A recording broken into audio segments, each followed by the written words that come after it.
کہ میڈیا سے آپ سب لوگوں کے ذریعے یہ پیغام دوں کہ میڈیا آزاد ہے تو لوگوں کو پتہ چل رہا ہے کہ دنیا میں کیا ہو رہا ہے۔ غازہ کی تصویروں نے بتایا کہ غازہ میں ہو کیا رہا ہے۔ اگر ہم ویسٹرن میڈیا پر بھروسہ کرتے اور سوشل میڈیا کو اگنور کرتے تو دنیا اسلام کو بھی پتہ نہیں چلتا کہ غازہ میں کتنا ظلم ہوا۔ یہ فگر ضرور آپ کسی دن اخبار میں پڑھ لیتے کہ 36,000 لوگ شہید ہوئے، مگر یہ نہیں پتہ چلتا کہ باڈی پارٹس بھی الگ تھے، بچے کتنے شہید ہوئے، سب امیجری۔ مگر مجھے افسوس یہ ہوا غزہ کے حوالے سے، میں سمجھتا یہ ہوں کہ مجھے انسانیت پر امید تھی کہ جب یہ کھل کر لوگ دیکھیں گے تو رحم دلی جو ہے وہ اندر سے نکلے گی، مگر ایسا لگتا ہے کہ مغرب نے جو تعصبات پالے ہوئے ہیں مسلمانوں کے خلاف وہ بڑے گہرے ہیں، کئی سو سال پرانے ہیں، اور مغرب اپنی تعلیم کے باوجود سائنسی ترقی کر لی مگر مورالٹی اور ایتھکس اقدار کو اپنایا نہیں۔ انہوں نے سیکولر بنا دیا، مذہب کو نکال دیا، لہٰذا حضرت عیسیٰ کی جو تعلیمات تھیں وہ بھی نکل گئیں ان کے ہاں سے، اور صرف پوپ جو ہے وہ بات کر رہا تھا۔ خیر، میں پاکستانی میڈیا کی بات کر رہا تھا کہ میں یہ آپ لوگوں سے اپیل کرتا ہوں، آپ کے مالکان سے اپیل کرتا ہوں کہ میڈیا کی آزادی پاکستان کے لیے ایک بڑا سنہرا آپشن ہے۔ اس کے لیے میں آپ سے یہ کہتا ہوں کہ جو بھی طریقہ ہو سچ لوگوں تک پہنچانے میں گریز نہ کریں اور جھوٹ کے معاملے میں کہیں کنٹرول رکھیں۔ قوم آپ کے اوپر یقین کرنا چھوڑ رہی ہے اس وجہ سے کہ آپ کے ہاں سے صحیح چیز اس کو پتہ نہیں چل رہی۔ سوشل میڈیا عوام کے ہاتھ میں ہے، اس کے اوپر بھی جب قدغن لگے گی، اور لگتی رہی ہے۔ پاکستان میں وہ واحد ملک ہے جس نے یوٹیوب بھی بین کر دیا، ویکیپیڈیا بھی بین کیا، پتہ نہیں کیا کیا ہم کہاں سے گزر رہے ہیں۔ تو اس کا نقصان یہ ہوتا ہے کہ پھر افواہیں جنم پاتی ہیں۔ پھر میرے ملک کا تو بہت نقصان ہوتا ہے کہ کہاں ایک ویٹ کا سکینڈل ہو تو لوگوں کو خیال ہو کہ نہیں 10 ہیں ایسے، اور اگر آپ لوگ آزاد ہوں تو پتہ چلے گا نہیں ایک ویٹ کا سکینڈل ہے اور ایک وہ ہے، بس یہی ہے۔ تو لوگوں کے اندر جب افواہوں کا دور دورہ ہوتا ہے تو ملک ڈی سٹیبلائز بھی ہوتا ہے، اخلاقی طور پر ہوتا ہے۔ میرا ملک کبھی ڈی سٹیبلائز نہیں ہوگا، میرے ملک پر مجھے کبھی امید ہے کہ جو بھی ہو ان آزمائشوں سے ہم گزر جائیں گے۔ تو میڈیا کی یہ گفتگو تھی۔ دوسری بات میں آپ سے یہ رکھنا چاہتا ہوں کہ میں عمران خان صاحب سے ملا تھا جمعرات کو، اور ان کو بہت اچھے موڈ میں اور صحت مند پایا، مگر ان کی تکلیف کا بھی مجھے احساس ہوا کہ وہ اسیری میں رہ رہے ہیں، ساری قربانیاں دے رہے ہیں، اور ملک کے معاملات جو ہیں وہ ایک کنفیوژن کا شکار ہیں اور کنفیوژن کی طرف جا رہے ہیں۔ انہوں نے اپنی انا کو بھی قربان کر دیا کہ جب یہ کہتے رہے کہ ہم بات چیت ہونی چاہیے دوسرے کے ہم نے نہیں بات کرنی، تو ورنہ عام طور پر ذاتی زندگیوں میں لوگ کہتے ہیں کہ اچھا نہیں بات کرنی، نہیں بات کرنی۔ انہوں نے تو اپنی انا کو بھی قربان کیا کہ نہیں، کیونکہ ملک کا معاملہ ہے تو بات چیت ہی حل ہے مسائل کا۔ تیسرے یہ کہ میں وکلا کے حوالے سے میں سمجھتا ہوں کہ اس طبقے پر بھی دباؤ ہے۔ میں جو 6 ججز نے بات رکھی، میں سمجھتا ہوں بڑی اچھی چیز ہے۔ سپریم کورٹ کے اندر یہ بحث جاری ہے، اور کیونکہ یہ لائیو ٹرانسمٹ ہوتی ہے تو جو لوگ کہہ رہے ہیں، جس انداز سے کہہ رہے ہیں، یہ عام آدمی سمجھ جاتا ہے۔ اسی لیے کورٹ کو ہمیشہ اوپن رکھا گیا ہے کہ سب کے سامنے بات ہو۔ جس انداز سے آدمی گفتگو کرتا ہے تو لوگ پہچان لیتا ہے کہ یہ پریشر میں بات کر رہا ہے، جھوٹ سچ کیا بول رہا ہے۔ تو یہ ایک اچھی بات قاضی فائز عیسیٰ صاحب نے کی کہ سارے معاملات ٹرانسپیرنٹ ہو گئے۔ تو میں عدلیہ کی آزادی کے حوالے سے ریسٹوریشن اور جوڈیشری والی مہم میں بھی حصے دار تھا، اور اب بھی میں سمجھتا ہوں کہ عدلیہ آزاد ہوگی تو انصاف ملے گا، میڈیا آزاد ہوگی تو انفارمیشن ملے گی۔ میں سمجھتا ہوں کہ ہمارے سارے ادارے بند گلی میں چلے گئے۔ میں سمجھتا ہوں کہ فوج کو میں ہمیشہ زندگی بھر ڈیفینڈ کرتا رہا ہوں، انٹرنیشنلی بھی ڈیفینڈ کرتا رہا ہوں، میری فوج ہے۔ مشرقی پاکستان کے حوالے سے اگر کوئی الزام لگاتا ہے کہ فوج نے یہ کیا تو میں کہتا ہوں نہیں، انڈیا نے اور مفتی بہینی نے بھی ظلم کیے تھے، تو یہ وہاں کے حالات کے اعتبار سے تو فوج کے ہم ڈیفینڈر ہیں اور رہیں گے، میرا ادارہ ہے۔ تو سارے اداروں کے اوپر جو اس وقت پریشر ہے، معیشت کا پریشر ہے۔ میں امید کر رہا ہوں کہ سعودی عرب سے جو ڈیلیگیشن آیا ہے اس کے مثبت نتائج نکلیں گے۔ میں سمجھتا ہوں پاکستان کو انویسٹمنٹ چاہیے، ایڈ نہیں چاہیے، اور پاکستان اپنی معیشت کو استحکام دے لے گا، مجھے اس میں پوری امید ہے۔ مگر اس کے ساتھ میں یہ ضروری سمجھتا ہوں کہ معیشت کو استحکام دینے کے لیے عمران خان جو اتنا بڑا مینڈیٹ لے کر اسیری میں ہے، اس پارٹی کا مینڈیٹ بھی ریسٹور ہو، اس کی بات بھی سنی جائے، کیونکہ عوام مشکلات برداشت کر رہی ہے، عوام بھروسہ نہیں کرتی، جعلی مینڈیٹ کو تو بالکل ہی بھروسہ نہیں کرتی، اور جھوٹ کے عمارتوں کے بیچ میں معیشت کی سچائی نکھر کر آنے کا امکان نہیں ہے۔ تو لہٰذا قوم بڑی مشکل دوراہے پر ہے، اور میں امید کرتا ہوں کہ میری کوششیں مسلسل اس بات پر رہیں گی کہ اس کو بات چیت کے ذریعے حل کیا جائے۔ انصاری صاحب کہ آپ کی صدر بننے کے جو مدت تھی ختم ہونے کے بعد جس طرح آپ سیاسی سرگرمیاں کریں، ماشاءاللہ لگتا ہے کہ اب پہلے آپ پیرین کے دور سے لے کے سیاسی طور پر قید تھے، شاید آپ کو اتنی موومنٹ کی اجازت نہیں تھی جتنی آپ نے ایوان صدر سے نکلنے کے بعد کی ہے۔ دوسری بات جو سوال میرا وہ یہ ہے کہ آرمی چیف اور D G I S P R نے واضح طور پر کہہ دیا کہ وہ کسی سے بات چیت نہیں کرنا چاہتے، نہ ان کا مینڈیٹ ہے۔ آپ ان سے بات کرنا چاہتے ہیں، سیاسی قوتوں سے نہیں کرنا چاہتے، وہ آپ سے نہیں کرنا چاہتے، تو پھر معاملات کیسے حل ہوں گے؟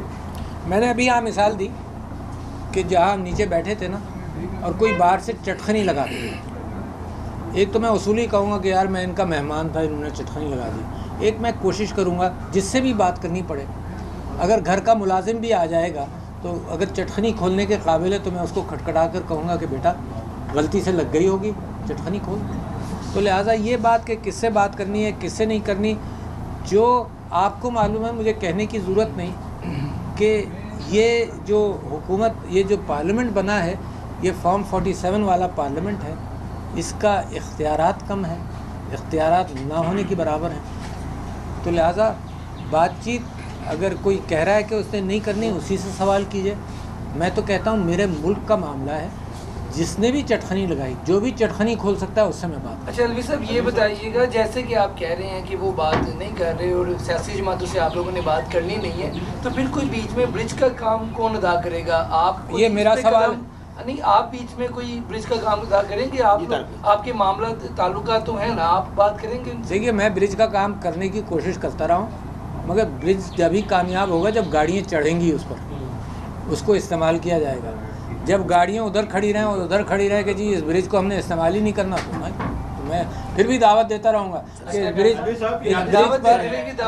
اس برج پر کوئی، سن تو لو، اس برج پر کوئی ٹول نہیں ہے، یہ برج پاکستان کو جوڑنے کے لیے برج بنا ہے، یہ میں دعوت کرتا رہوں گا، جب گاڑیاں تیار ہو جائیں گی تو برج استعمال ہو جائے گا۔ اچھا ڈاکٹر صاحب، آپ پاکستان کے سب سے اعلیٰ ترین منصب پر قائم ہیں، ہمارے یہاں پر دو چیزیں ہیں آج تک کلیئر نہیں ہوئی، اور وہ ہیں عمران خان اور موجودہ آرمی چیف کے حوالے سے، اور شاید آپ کو بھی بہت ساری باتوں کا علم ہے۔ ایک تو یہ کلیئر کر دیں کہ جب army chief D G I S I تھے تو واقعی عمران خان کو فائلیں دکھائی گئی تھی بنی گالا کے تنازع کو، بشرا بی بی کے ریلیٹڈ، اور دوسرا جب عمران خان نے یہ لانگ مارچ کیا تھا تو کیا موجودہ آرمی چیف کی تعیناتی روکنے کے حوالے سے تھا؟ کیونکہ آپ پھر نوٹیفکیشن سائن کر کے یہاں پر آئے تھے، یہ کلیئر کر دیں، قوم یہ سچ جاننا چاہتی ہے، اور آج تک قوم کو یہ سچ کوئی نہیں بتا رہا۔ دیکھیے اس میں بہت ساری چیزیں مجھے نہیں معلوم، سچ آپ کو تلاش کرنا پڑے گا۔ میں تو مسلسل، جو میں صدارتی عہدے پر فائز تھا تو کسی نے کہا کہ آپ کا رول اب زیادہ بڑھ گیا، ظاہر ہے، کیونکہ دیکھو میں جب گھر جاؤں گا تو میں شوہر ہوں گا، میں بچوں سے ملوں گا ان کا باپ ہوں گا، ہے نا، میں مریضوں سے بات کروں گا میں ان کا معالج ہوں گا۔ آپ یہ کہیں کہ وہ شوہر والی کیفیت آپ مریضوں کے ساتھ کریں، تو وہ رول جو تھا وہ قانونی رول تھا، اس رول کے اندر اس بات کا امکان نہیں تھا کہ میں سیاسی بیانات دوں، میں نے احتیاط کی اس کے اندر، اور میں نے وہ اس رول کے اعتبار سے، آئین کے اعتبار سے میں نے حق ادا کرنے کی کوشش کی ہے۔ اب جو میں رول اپنے لیے سمجھتا ہوں، یہ میں خود ہی تلاش کر رہا ہوں نا رول، میں اپنے لیے یہ سمجھتا ہوں کہ میرا جیسے آپ سب کا فرض بنتا ہے کہ راستہ تلاش کریں، اور وہ میں راستہ تلاش کر رہا ہوں۔ میں میڈیا والوں سے، میاں اسلم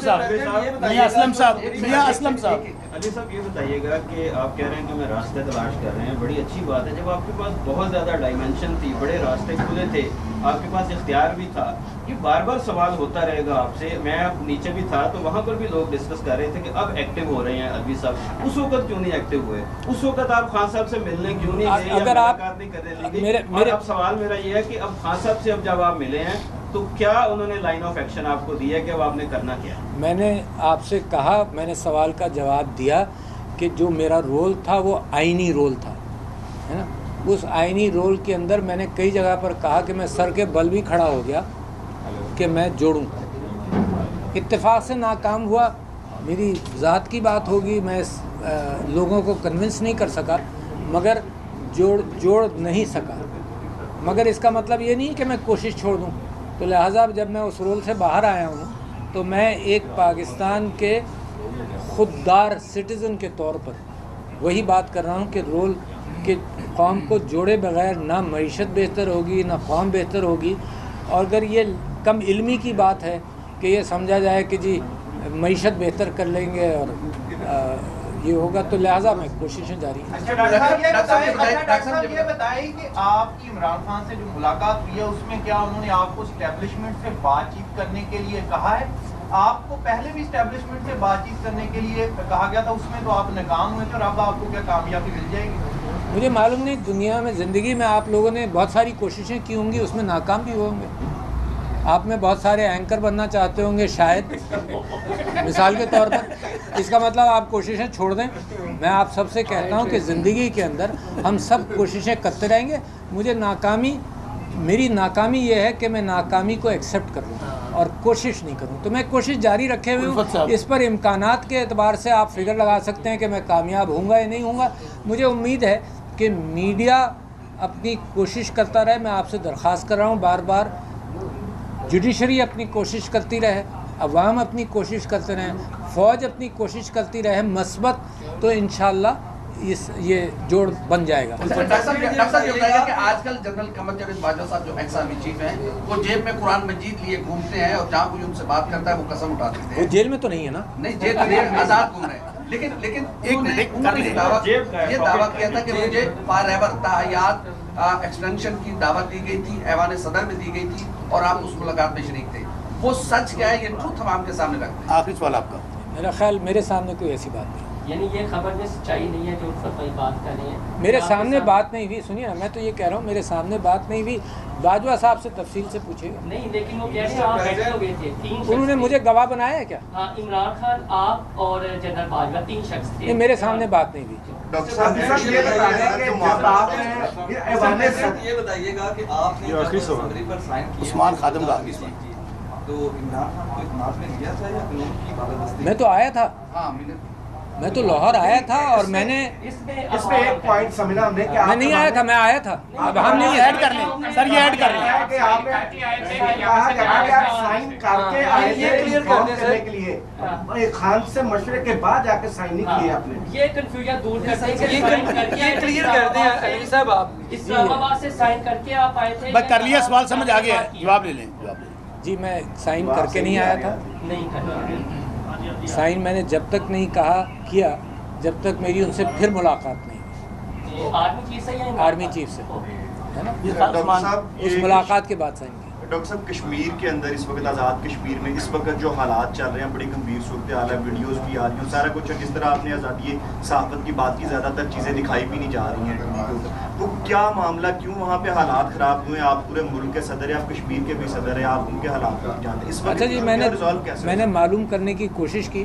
میں اپنے کشمیری بھائیوں سے کہتا ہوں کہ ایک جدوجہد جاری رکھیں. یہ سب پاکستان کی جدوجہد ہے. کوئی نا امیدی نہیں پیدا کریں، کیونکہ مجھے غم اس بات کا ہوتا ہے کہ انڈیا بھی ایکسپلائٹ کرتا ہے ان چیزوں کو. تو دیکھو، ایک میرے گھر کا جھگڑا اور ایک انڈیا کا رول، تو میں اس میں بہت محتاط ہوں.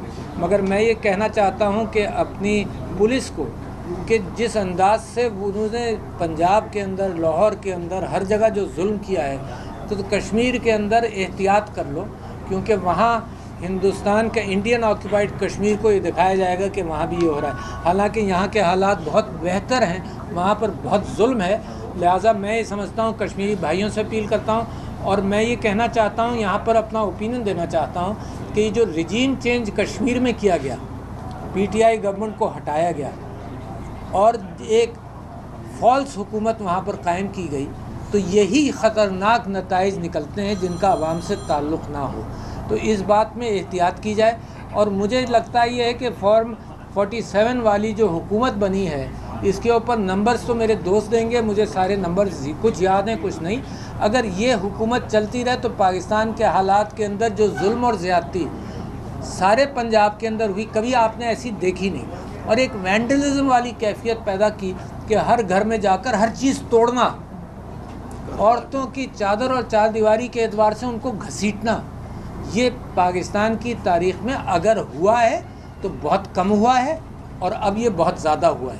تو لہٰذا جس کے منہ کو لگ جائے، تو مجھے تو یہ پریشانی تھی اپنے دوستوں سے، میں کئی روز سے یہ بات کر رہا ہوں کہ جب کوئی اچھی حکومت آئے اس کے لیے کتنا مشکل ہوگا کہ ان پولیس والوں کو لگام دے کہ تم عوام کے ساتھ یہ ظلم نہیں کر سکتے.